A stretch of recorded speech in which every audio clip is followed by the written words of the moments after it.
al encuentro de Jorge Fonseca. La Comuna Internacional. Desde Madrid, el análisis semanal de Jorge Fonseca.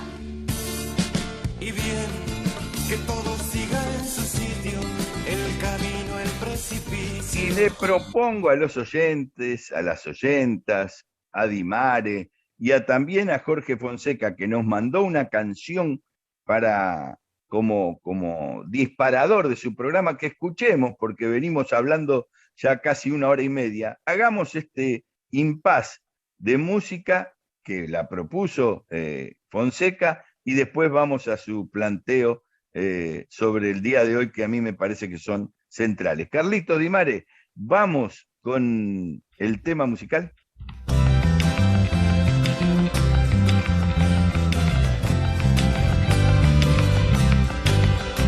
A tu casa viene de afuera una plaga de empresas para arrebatar la riqueza que pueda tener, y te van a pagar una suma que nuble tu juicio, para que lo que sea en tu perjuicio no llegues a ver.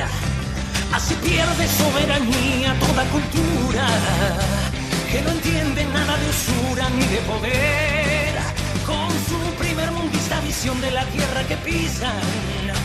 Colonizan tu filosofía a cambio de papel, excitados, embarrándote en su lodo, convencidos que así es como debe ser.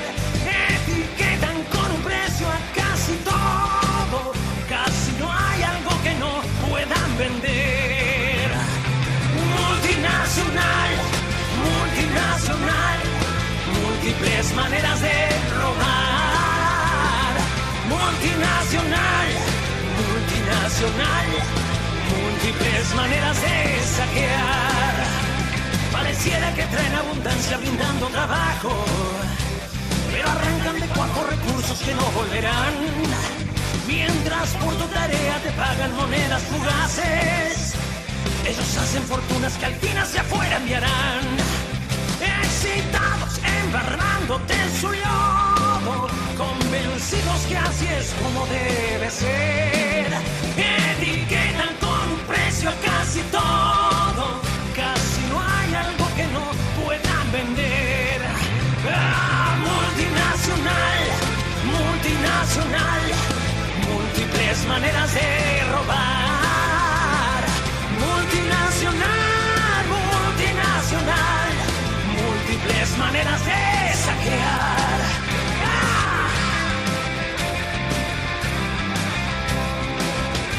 Con esta música multinacional de fondo propuesta por Jorge Fonseca, lo saludo con gran alegría de encontrarnos, por lo menos en el aire y un poco en imagen a través del Zoom. Jorge, ¿cómo te va? Buenos días. Buenos días, un abrazo para vos y para la gente del equipo. Y aquí también tenemos una temperatura parecida a la parisina, según describía José hace un momento, pero no tan buena en el sentido como quizá como en Argentina, están en primavera. Aquí se empieza a notar que estamos en otoño y hace un buen día con sol, pero la temperatura seguramente no pase de 20 grados. Muy bien. Bueno, contanos un poco por qué elegiste esta multinacional de Mero. Bueno, porque de alguna manera sencilla, diría yo, de una manera sencilla, describe un poco lo que supone el expolio de las grandes corporaciones a la gente, ¿no?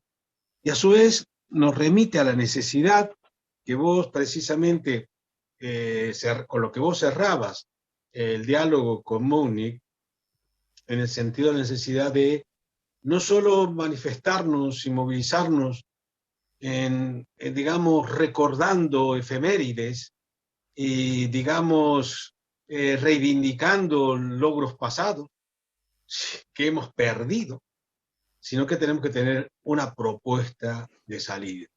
Y en ese sentido, creo que hoy más que nunca, esa propuesta tiene que ser abiertamente anticapitalista.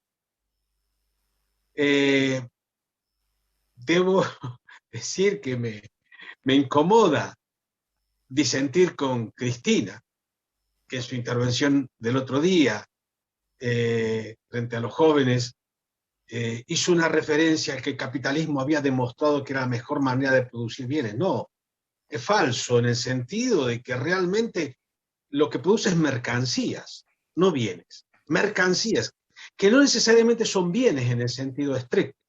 Algunas de ellas son auténticas cosas artificiosas, que realmente no son bienes en el sentido estricto. Cuando a través de televisión nos venden, digamos, digamos, estos programas basura, en realidad no nos están vendiendo ningún bien, nos están mercantilizando algo que tiene que ver con la intimidad de un grupo de gente, que está vendiéndola ahí, digamos, para alienarnos, que tampoco es entretenernos. Y en ese sentido debemos plantear la necesidad de que efectivamente la sociedad se organiza democráticamente, o debería estar organizada democráticamente, ahora no lo está. Formalmente sí, pero en la realidad la democracia es digamos, el gobierno del pueblo, es decir, el dominio del pueblo, ¿no es así?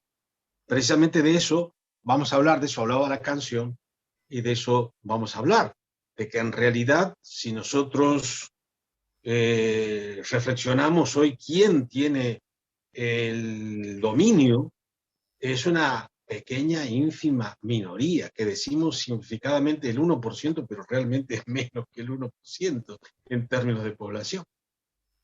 El martes pasado... Y eso no es fruto de otra cosa que del desarrollo del capitalismo, ese con el cual discrepamos, yo también, y quiero sumarme porque yo no creo en el capitalismo, al contrario, y todo lo contrario, y los que fueron evolucionando el capitalismo hacia esa máxima de concentración, tienen claro que para qué es el capitalismo y que no termina con el triunfo de la clase obrera en absoluto, si nosotros no nos ponemos a discutirlo y a plantearle una propuesta anticapitalista. Yo te voy a dar los minutos, que son unos cuantos, casi 15, diciendo que es Salir por Arriba, M740, Radio Rebelde, 10:43, casi 20 grados en Capital Federal, y acá, en Salir por Arriba, escuchamos a Jorge Fonseca desde Madrid, atentos a esta reflexión, porque es de los temas centrales de cómo ha evolucionado el capitalismo hoy y qué es esta dictadura que se plantea con otras características, que lo hablamos con Múnich en el tema de las palabras, pero lo vamos a reconocer sí, también en lo económico con Jorge. Sí, quiero recordar que la semana pasada, el martes pasado, hacíamos una reflexión a cuento del 12 de octubre, el papel del colonialismo y la evolución de la sociedad desde entonces, y yo recordaba que mi definición de crisis civilizatoria, porque es un concepto que se usa mucho, pero cada uno tiene su interpretación de lo que eso significa, la mía es de que significa de que lo que está en crisis es la civilización, desde sus orígenes, de lo que llamamos civilización, en todas sus versiones de sistemas económicos sociales que tienen en común que una clase domina a la mayoría de la población. Digamos que en los orígenes de cuando, después de la revolución neolítica y el asentamiento en la tierra, digamos, el asentamiento de las poblaciones, hubo una minoría que se apropió por la fuerza de los bienes comunes, de la tierra y de otros recursos. Y ahí surgió el esclavismo. Posteriormente, esto se modificó con el feudalismo, en donde había igualmente una clase dominante, solo que ahora en vez de esclavos eran siervos.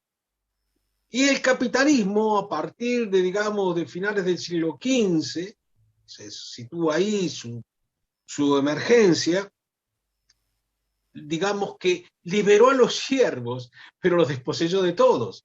Una minoría, y de forma muy violenta, como está descrita por todos los historiadores, muy violenta, despojó los bienes comunes, que eran bienes, digamos, realmente compartidos por la comunidad y se los apropiaron unos pocos. Desde ahí hasta ahora, lo que hemos asistido es primero un capitalismo mercantil de pequeñas y medianas empresas y a partir de la revolución industrial un desarrollo exponencial del tamaño de las empresas y a finales del siglo XIX de lo que ha sido definido, lo citábamos el otro día, por Rudolf Hilferding como el capital financiero, la fusión entre el capital bancario y el capital industrial, que a su vez salió al exterior en forma de empresas transnacionales o multinacionales y que constituyó, digamos, el dominio del capital monopolista, capital financiero, que dio lugar a lo que denominamos imperialismo. A partir, digamos, de entonces... Déjame que te interrumpa, sí. No pierdas el hilo, pero me hiciste acordar que cuando se hicieron las privatizaciones en la Argentina, de todas las empresas que eran estatales y que deberían haber seguido siendo estatales, en los pliegos de licitación se exigía que hubiera capital financiero y capital industrial o capital productivo, quiero decir. Esto pasó en todas las privatizaciones, fue una cosa notabilísima que instauró casi... separarlos. Es imposible separarlos. Y de hecho decíamos que durante el siglo XX dominaron las empresas que hasta la aparición de las tecnológicas, las grandes corporaciones de llamada economía de plataforma, Google, Apple, etcétera, han sido las que dominaron durante todo el siglo y que todavía siguen estando ahí en los primeros lugares. Hablo de General Electric, General Motors, los grandes bancos. Y decíamos que precisamente a partir de los 70 comienza a configurarse lo que llamamos neoliberalismo y también una transformación dentro del capital financiero en donde, digamos, el capital financiero que hasta entonces lo identificamos con las multinacionales, con las grandes corporaciones de forma, digamos, individualizada, aunque formaran conglomerados, grandes grupos, a partir de las últimas décadas del siglo XX y sobre todo de las dos del siglo XXI, esto ha mutado a una forma de gestión global, de entrelazamiento global, de una red de ese capital financiero que se expresa fundamentalmente en lo que denominamos inversores institucionales, que son esencialmente los grandes fondos de inversión, los grandes fondos de inversión de diversa índole, los fondos de pensión, las compañías de seguro, pero que en última instancia los grandes gestores de fondos de inversión como BlackRock, como Vanguard, como State Street y Fidelity, etcétera, pero las tres primeras que mencioné son las tres grandes del mundo que entre sí acumulan patrimonio equivalente al de Estados Unidos. Es decir, esas tres juntas equivalen a, digamos, al PIB de Estados Unidos, el patrimonio que posee. La primera y más grande de lejos es BlackRock. Y en este sentido, ¿cuál es la particularidad que tiene? Que no solo gestionan, digamos, esos patrimonios, sino que son los principales inversores en todo el mundo, en Argentina, en España y en el resto del mundo, en Estados Unidos, los principales inversores de las principales compañías. Un estudio de la OCDE señalaba que de las 10.000 más grandes empresas cotizadas del mundo, el 90% de esas que son las más grandes, el 90% de su capital está en manos de fondos de inversión. El 75%, 3/4 partes de estos, son de Estados Unidos y de la Unión Europea. ¿Y en dónde están? En todas partes. Son el verdadero Dios. Porque en última instancia están de todos los lados del mostrador. Para poner un ejemplo, en Argentina eran el principal, digamos, grupo tenedor de deuda privada que estuvieron negociando y que de hecho se sentaban a discutir con el ministro de Economía en representación del resto de los acreedores. ¿Por qué? ¿Por qué los demás delegan en ello? No solo porque era el más importante, sino porque este fondo, el BlackRock, indudablemente tiene inversiones en las otras empresas que también son acreedoras. Pero ¿cuál es la particularidad adicional? Que por otra parte, BlackRock también es inversor en Techin, en los principales bancos argentinos. ¿Y qué es lo que ocurre? Que está, decía, de los dos lados del mostrador. Porque está de un lado diciendo, bueno, yo quiero cobrar. Pero por otra parte, resulta que los deudores, en muchos casos, están también participados por él, por este fondo. Pero por otra parte, también son los fijadores de precios. Son los que fijan los precios, son los que fijan las condiciones laborales, porque son los grandes grupos que imponen condiciones cortapisas a los gobiernos cuando quieren modificar las reformas laborales neoliberales o cuando quieran hacer una reforma laboral para garantizar derechos. Es la verdadera dictadura del capital financiero llevada a extremos. Y que por otra parte, digamos, no es solo a este nivel. Hay que decir que Trump, por ejemplo, le encargó a BlackRock la gestión de, digamos, de las situaciones de crisis que hubo, incluso antes, en el 2007, 2008, fueron los que participaron en la gestión de activos de las empresas que estaban en crisis. Todo esto les ayudó, a su vez, a ellos a luego hacerse con ese botín a precio de saldo. El Banco Central Europeo se hace asesorar por ellos, por supuesto, el gobierno español también. Por supuesto, y además, si miramos luego, resulta que los secretarios del Tesoro han salido en varios casos, por lo menos en dos, de BlackRock o de otros fondos de inversión. Incluso se mencionaba que Biden iba a nombrar a Larry Fink como el secretario del Tesoro de Estados Unidos. Pero yo no creo que le interese. Es mucho creo más que poderoso. hábilmente no aceptó, y te voy a interrumpir un segundo nomás, para contarle también a los oyentes de AM740 y salir por arriba, que estamos con Jorge Fonseca, que BlackRock manejó, con las presiones, toda la primera negociación con Martín Guzmán de lo que se llamaba la deuda privada, ¿no? De la deuda que Argentina tenía con los tomadores de deuda privados. ¿Quién era el que conducía eso? Era BlackRock. Pero ahora que estamos con el Fondo Monetario Internacional discutiendo, BlackRock se hizo el piso, pero también está detrás de la discusión del Fondo Monetario Internacional, poniendo las condiciones que le sirven. También demanda su asesoramiento. El Banco Central Europeo demanda su asesoramiento, la Reserva Federal. Claro. De hecho, participa en la Reserva Federal. Por eso decimos es una dictadura financiera. Y por eso, el pensar, digamos, que en este mundo haya un margen de maniobra dentro del capitalismo para conseguir que haya democracia y que realmente haya una redistribución de la riqueza, es ilusorio, es plantear ilusiones. Porque en la medida que ahora mismo Argentina en esta situación se enfrenta al problema, porque el problema no se resolvió con los acreedores privados, es decir, hubo un acuerdo, pero no se resolvió, se pateó para adelante la deuda, está ahí, por favor, 66.000 millones de dólares, pero por otra parte también ahora los 44.000 millones con el Fondo Monetario Internacional y a pagar. Lo mismo le ocurre en gran parte a España.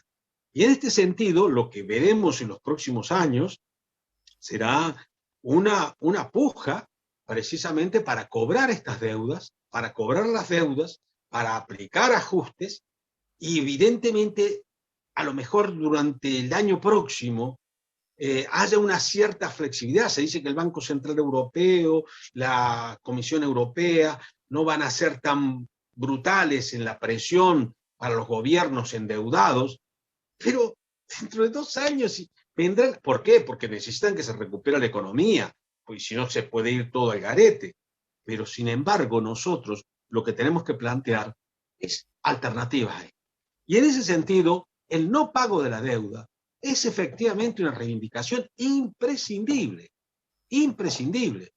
Y a partir de eso, no pago de la deuda, la utilización de esos recursos, pero también la prohibición de los fondos de inversión. Hay que prohibir los fondos de inversión a nivel mundial, porque son realmente, se les llama el banco, la banca en las sombras. No, son el gobierno en la sombra, el poder mundial en la sombra, que no están tan en la sombra.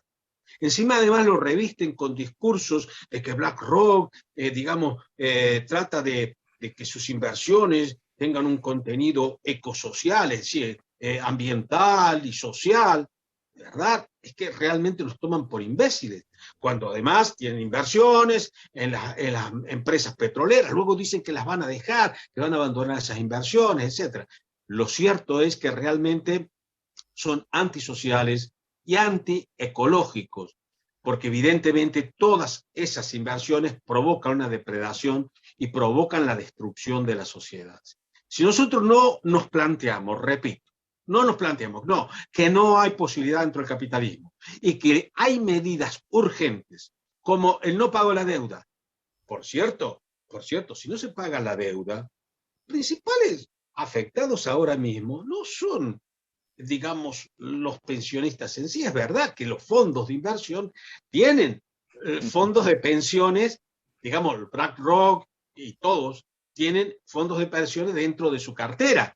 Y si no se paga la deuda, también se ven afectados, pero es que también que la gente aprenda que no se puede especular con la vida ajena para garantizar las pensiones a los ricos. El Fondo Noruego de Inversión, que se dice que es el más ético de todo, y es el tercer acreedor de deuda en España y tercero en importancia en participaciones en el IBEX 35, que es el selectivo de la bolsa española.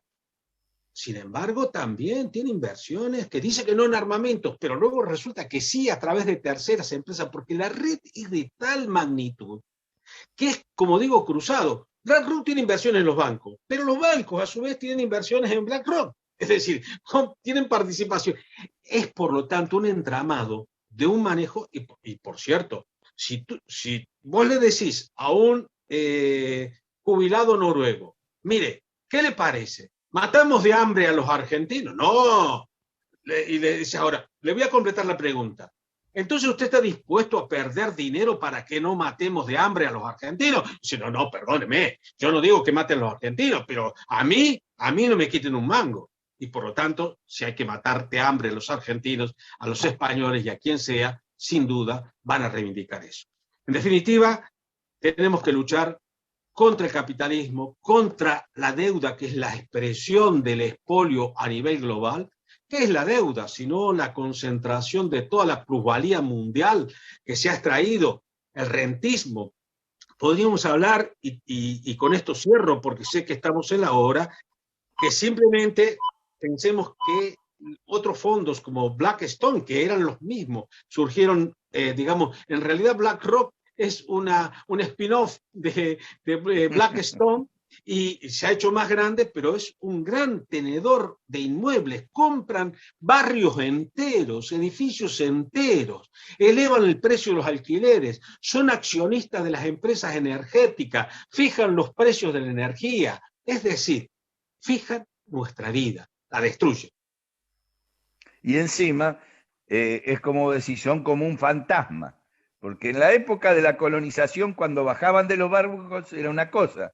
Ahora es un entramado que hay que empezar a decirlo, porque si no, la gente termina peleándose con Milei, que está bien, pero Milei también está financiado por las usinas del poder económico, que es terminal en BlackRock. Milei es uno de los tantos sicarios del capital financiero. Es un así. Pobre tarado, me gustaría discutir con él, simplemente porque creo que no es posible que aguante 2 rounds. Porque no, pero lo importante en todo caso es quién lo financia. ¿Quién financia a Jorge Fonseca? ¿Quién financia a Milei? Nosotros tenemos que hacer esto gratis para que nos escuchen. Jorge, te mando un abrazo muy grande, muchas gracias por el trabajo, porque esto es investigación, y bueno, nos estamos viendo la semana que viene. Bueno, un gran abrazo para todos. Y aquí termina este Salir por Arriba del jueves 19 de octubre de 2021 y en segunditos nomás estamos todos juntos en el laberinto con Los Calcaños y Elisabetta Machado.